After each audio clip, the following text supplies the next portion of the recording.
Nigga. Have I got something for you to watch? If you have Netflix, and if you don't have Netflix, go find a nigga with Netflix. Let you borrow the password for a couple days, so you can watch what I'm telling you about.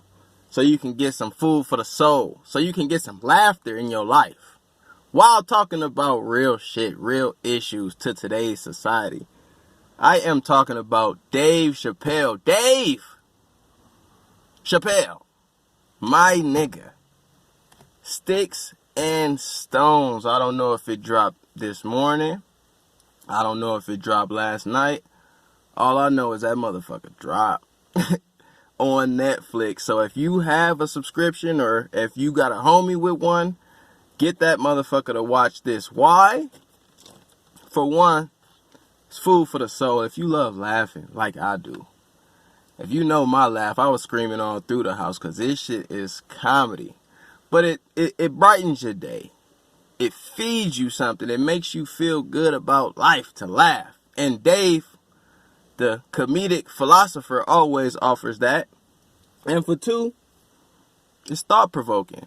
When you got somebody like Dave Chappelle, who's cognizant of social issues around him, he's gonna mix these topics into his jokes. So we talking about real issues. We actually digging deep on some shit. You watching a nigga put philosophy in jokes. And in lieu of this, Sticks and Stones, I gotta give y'all my top 5 comedians of all time.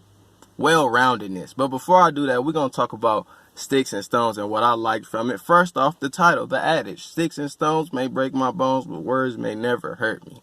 If words hurt you, nigga, this is not what you should be watching. Because he talks about pedophilia, Michael Jackson's situation, R. Kelly's situation, and a lot of people are attached to these issues, sensitive subjects to them. He talks about the LGBTQ community, as he does ever so often. He talks about white, he talks about black, he talks about he talks about everybody. So if you think he's doing it out of hate, then you just think Dave Chappelle hate everybody. Which I'm here to say, in my opinion, the nigga's just cracking jokes, and he means well. And he's a intellectual up there capable of making these jokes. Talks about gun control, talks about white people being out of control. So it ain't no gun control for them unless niggas all register. According to him, all niggas register. They'll make a law then to stop gun control. But he just professes his perspective on life, and that shit had me in tears. I suggest you go watch it without me doing too much of the spoiling for you. He had a lot of good jokes in there. He had a Kevin Hart bit that had me in tears. Like I said, the LGBTQ bit, well, all of them in the car. I just give you that. Tears. The Jussie, the nigga from Empire, he finished with that. Tears, crying.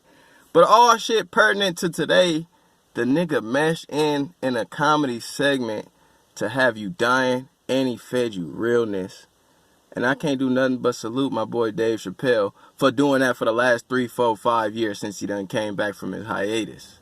The nigga been dropping gem after gem after gem to me. I think he like 3 for 4 with me as far as gems. But in doing so, I'm giving you my top 5 comedians of my generation. What's my generation? 90s up. I was born in 92. I'm a young nigga. But I went back to the 90s. I went back on the Eddies, the Chris Tuckers, the Martins, the ones dominating through the 90s and up. So if you were wrecking in the 80s, 70s, 60s, Pryor, Witherspoon, Paul Mooney, Red Fox, a gang of comedians, Garrett Morris, a lot of old heads paving the way. Shout out to you. But this list ain't for you niggas. This list is for those who've been wrecking in the last 20, 30 years. So top 5, number 5. Who's my number 5? Mike Epps, baby. Day Day. All about the Benjamins. His first stand up with the blue collar shirt, giving us chicken wing for the first time. His improv game, his off the top game, his roasting a nigga game, he got the comedy of a nigga that I feel like just been in the hood and you knew him and he just been a funny nigga his whole life. He make me laugh every time I see him. Just anything he do make me laugh. So Mike Epps, number 5. Number 4. This is tough because he could be higher, but I couldn't gather a grip of content like I could from the others for him. I got a lot of content. Bernie Mac. Bernie Mac. The reason why: movies, fire, talk about Players Club, Soul Man, Guess Who, Friday. Every movie I've seen him in, he was comedy. Period. And his stand-up, legendary. You know about his Def Comedy Jam run.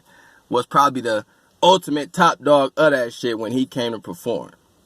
So Bernie's number 4, and just in a room whenever, you know, he got that presence to where it's just back-to-back comedy jokes. He fill up a room, he vibes the whole room out. Bernie, number 4. Number 3, I just said him, Dave Chappelle. You talk about the stand-ups, and you talk about Chappelle show, and you just talk about his ability to write jokes, his ability to compare, make analogies. His pen game is cold. I know you seen his other show where he was like, I'm so good at this shit. I could write jokes backwards, nigga. So Dave, because of his pen game, is 3. 2, Eddie Murphy. Eddie Murphy, impressions, probably one of the greatest impression people of our time, but not only with the stand-up and his natural humor, but the movies as well. The nigga, man, I Spy, low key, the niggas ain't knowing about. Life, the movie, what's the movie that had me? Both the Nutty Professors had me dying. Why am I forgetting? Harlem Nights. Oh my God. Eddie Murphy, for his catalog alone, is my number 2. Check the catalog. The nigga has me dying. I Spy, one of my personally low-key favorite movies, favorite comedies. So that's my number 2. My number 1, who was my number 1 of my era? You know the name. You know the game. You know Martin Lawrence. You know Martin. You know the show. And primarily, he's number 1 because of the show. The content alone on that show, to where how I seen his improv, how he just, I can't stop watching that show. I will guarantee get a laugh from that show if I watch it. I watched him a million times and I still be dying off that shit. And aside from the show, you got legendary classic movies. The thing about Eddie and Martin that separates the rest, like Dave and Mike, is classic movies. Mike got Fridays, but thin line between love and hate. Big Mama's House. National Security, Blue Streak. Like, I could watch all them movies over again. Life, with Martin and Eddie. They have quality movies that lasted the test of time, which is a key quality in my list. And Martin, out of everything here, I could never stop watching that. Could never stop watching Chappelle show. I could never stop watching I Spy. So, that's my 5. I got Mike Epps, Bernie Mac, Dave Chappelle, Eddie Murphy, Martin Lawrence. All them niggas is flight. All them niggas is funny. And if I left niggas, I always, of course, if you do a top 5, you're going to leave niggas out. Shout out to Kevin Hart. He didn't make my list, but the nigga funny. Shout out to Cat Williams. Comedy. I fucked with Deion Cole early on. It's so many comedians, man. Affion Crockett. Michael Blackson. It's so many comedians that it was hard to narrow it down. But I had to do it, especially in lieu of this Sticks and Stones, which is the main reason I did the video, is for you niggas to watch Sticks and Stones, man. That shit is comedy. I guarantee you gonna have a good time. And no, I don't work for Netflix or Dave Chappelle to be promoting these niggas. I'm suggesting this for niggas watching this who just want to laugh, who want to get thought-provoking answers, responses on issues that actually matter. So it's your boy Dame, man. Sticks and Stones on Netflix. Watch it. Who is your top 5 comedians of all time? Let a nigga know. I gave you mine. It's your boy Dame. Peace.